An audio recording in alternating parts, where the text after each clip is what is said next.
எல்லாருக்கும் வணக்கம். நான் உங்கள் ரோபோசங்கர் பேசுகிறேன்.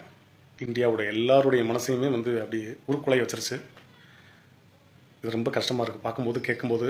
நான் எப்பயுமே சொல்கிறது, நம்மளுடைய எல்லை சாமி, நம்மை காக்கின்ற எல்லை சாமி அவங்க தான். நம்ம இங்கே இந்த நிமிஷம் இந்த வாழ்க்கையை சந்தோஷமாக இருக்கோம்னா அதுக்கு காரணம் அவங்க தான். அப்பேற்பட்ட எல்லை சாமிகள் எல்லாருமே இப்படி ஒரு தாக்குதலில் இறந்துருக்காங்க அப்படின்றப்ப ரொம்ப கஷ்டமாக இருக்குது.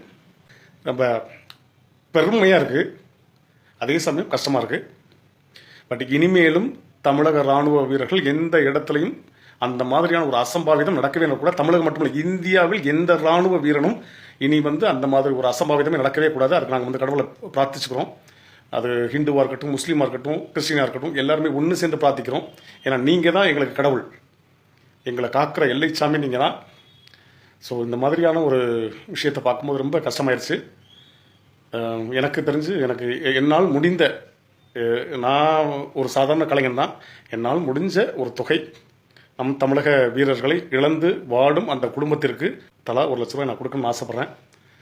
இது மாதிரி எல்லாருமே கொடுத்தீங்கன்னா அவங்களால முடிஞ்சதை, அவங்க சந்தோஷமாக இருந்தால் நம்ம லைஃப்லாம் சந்தோஷமாக இருக்கும். அது என்னால் முடிஞ்சது நான் கொடுக்கணும்னு ஆசைப்பட்றேன். அந்த குடும்பத்திற்கு என்னுடைய ஆழ்ந்த அனுதாபங்கள். அண்ட் சல்யூட், அந்த ஃபேமிலிக்கே சல்யூட். ஜெய் ஹிந்த்.